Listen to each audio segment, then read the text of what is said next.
매주 금요일 다양한 문화 소식과 그 속에 숨은 과학 이야기를 나눠보는 과학 스포일러 시간입니다. 오늘은 설 연휴마다 찾아왔던 조선시대 명탐정 콤비의 세 번째 사건을 그린 조선 명탐정을 준비했습니다. 먼저 화면으로 함께 보시죠. 이게 뭐가 있다고 이 짓을 하는 거예요? 이곳에 분명 흡혈귀가 있어. 흡혈귀는 무슨 사춘기예요? 워낙 기이한 사건이라 연쇄살인의 가능성은 배제할 수 없고 보통 처자는 아닌 것 같습니다. 난 기억을 잃었다. 그자는 오늘 밤 이곳에 나타날 것이오. 시작해볼까?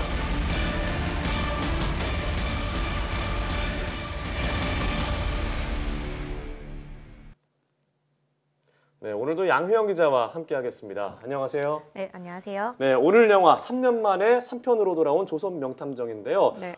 사실 저는 아직 1, 2편을 못 봤거든요. 네. 혹시 네. 보셨나요? 네, 저는 2편 사라진 노벨달 편을 봤었어요. 네. 그때 이 뭔가 조선 시대에 이렇게 추리를 한다는 게 참 인상적이었던 기억이 납니다. 네. 그런데 사실 3편까지 나올 줄은 몰랐거든요. 네, 그렇죠. 최근에 시리즈물 중에서 나온 영화들이 별로 없고 그리고 또 그쵸. 조선 시대 이런 영화 네. 사극물에서 3편까지 나온 건 거의 처음 아닌가요? 네, 맞습니다. 네, 그리고 1, 2편에 비교했을 때 이번 편은 이제 시사회에서 아마 다녀오셨을 것 같은데요. 네. 어땠나요? 네, 뭐 제가 시사회를 통해서 미리 봤습니다. 다음 주가 사실은 개봉인데요. 네. 우선 저는 1, 2편 사실 되게 재밌게 봐서 3편에 네. 대한 것을 조금 기대는 했는데요. 네.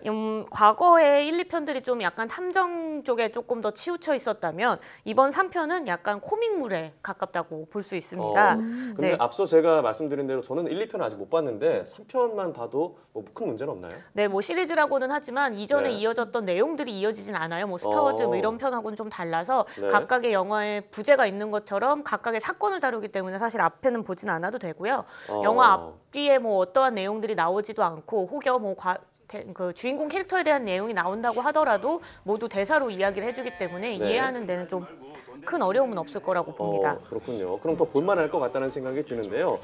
이번 3편만의 매력은 어떤 게 있을까요? 네, 우선 뭐 오랫동안 호흡을 맞춰왔던 배우 김명민과 네. 오달수의 콤비 매력, 이 호흡이 굉장히 그 매력이 굉장히 큰데요. 지난 8년 동안 함께한 덕분인지 두 사람이 만들어내는 코믹이 엄청나게 강력했습니다.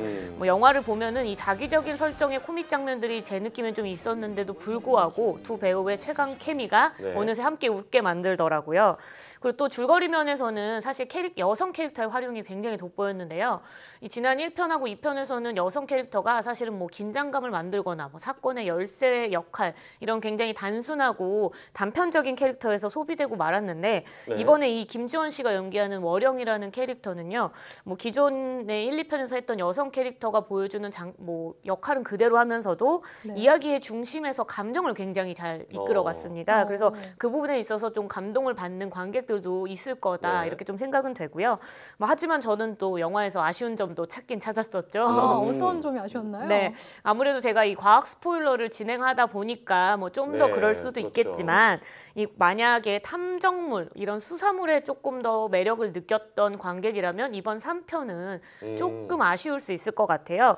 이 조선 명탐정이라는 것 자체가 이 뭐 조선판 셜록 홈즈다 이런 수식어가 네. 붙을 정도로 이 주인공 김민의 과학 수사를 보는 재미가 굉장히 쏠쏠했는데 이번 3편에서는 이 앞서 얘기했던 것처럼 수사 장면이 좀 적고 이 코믹적인 내용이 좀 많아서 개인적으로는 조금 아쉬웠습니다.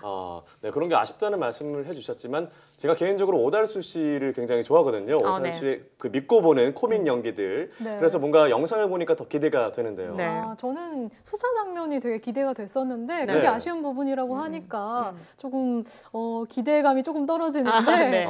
그러면 이번 편에서는 조선 명탐정의 과학 수사 이걸 볼 수 없는 건가요? 네, 뭐 조금 적어지기는 했지만 또 그렇다고 네. 아예 없지는 않고요. 뭐 간간히 네. 좀 나오는데요. 뭐 일례를 들면은 뭐 기이한 불화살에 맞고 죽은 사건들이 늘어나자 네. 이 주인공 김민이 시체를 좀 더 살펴보면서 이 코 안으로 손뭉치를 넣었다 뺐다 뭐 하는 장면들이 좀 나옵니다. 네. 이건 실제로 조선 시대에서도 실제 행했던 검시법 중 하나라고 하는데요. 그러니까 뭐 지금으로 따지면 부검을 통해서 과학 수사를 했다는 거네요. 네, 그렇죠. 이 불에 탄 시점이 사실 죽기 전인지 죽은 후인지는 그 수사의 방향을 선택하는 데 있어서 굉장히 중요한데요. 네. 이 조선시대에도 이를 알기 위해서 뭐 코나 입속으로 손뭉치 혹은 뭐 천 같은 거를 집어넣어서요.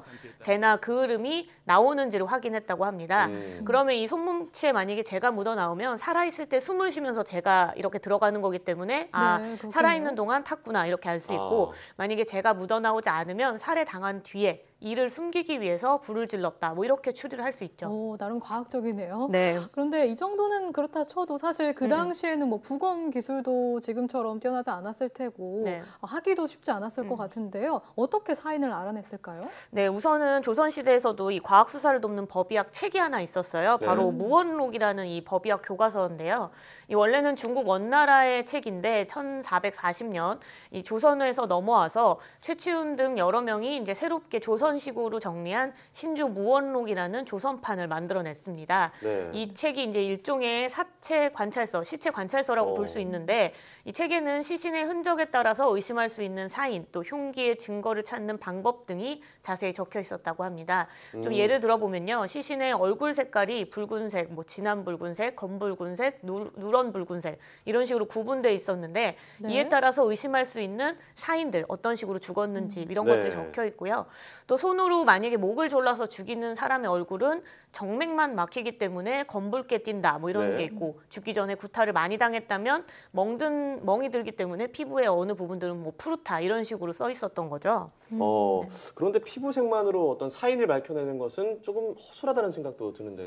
네, 뭐 아마 당시로서는 이제 그 부검을 하는 것이 안 됐던 게 지금으로 네. 부검이 안 된 게 유교 사회이기 때문에 시신의 어떤 훼손을 하는 게 굉장히 금기시 네. 됐었어요. 그래서 이제 피부색만으로 사인을 구분을 하는 거가 나름의 과학 수사 방법이었는데 이게 이제 피부색에 의존을 하다 보니 악용하는 사례가 굉장히 많았습니다. 뭐 예를 들면 이 멍자국 같은 경우에는 이 버드나무 껍질을 덮어두면 상처가 짓무르게 되면서 검은색으로 바뀌어서 네. 이게 이제 어떤 상처에 의해서 죽었는지 알기가 되게 어렵게 됐다고 네. 해요. 뭐 그래서 무원록에서는 이 검시를 할 때 모든 상처를 꼭 손으로 만져봐라. 그래서 상처가 의심되면 감초즙으로 닦아라 뭐 이런 얘기 써 있고요.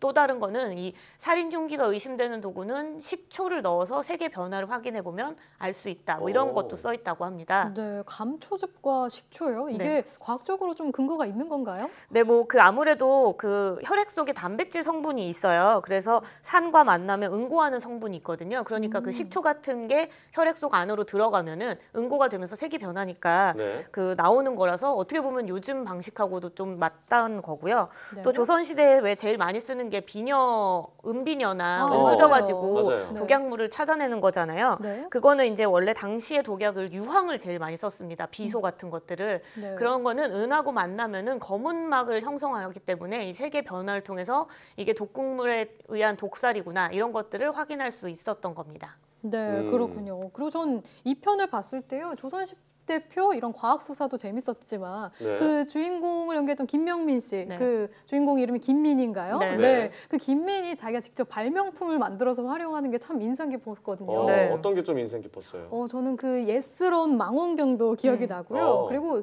저 폭탄을 만들어서 도망갈 네. 때 사용을 해요. 이런 점이 좀 떠오르네요. 네, 맞습니다. 뭐 그거 말고 1편에서는요. 본인이 직접 나무로 네. 이렇게 깎아서 큐브 있죠. 네. 저희 이렇게 네네. 돌려 쓰는 거 그런 것들을 가지고 노는 장면도 나왔고요.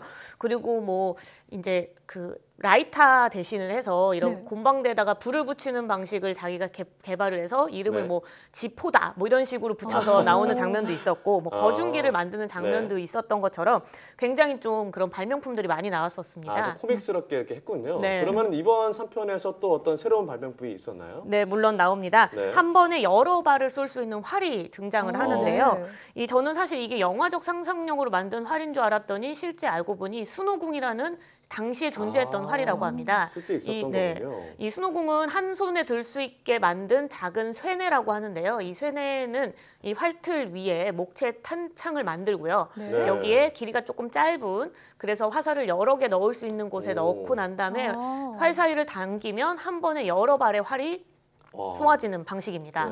한 번에 여러 발을 쏠 수 있는 장점이 있지만 정확성은 좀 떨어진다고 해요. 그래서 실제로 개발 초기 때부터 조준용으로 활용한 게 아니라 제압용으로 개발을 했다고 합니다. 지금 저렇게 연속으로 쏠 수가 있다는 거죠? 네네, 연속으로 쏠 수도 있고 뭐 개발하는 거에 따라서 여러 발도 한 번에 나가기도 하고요.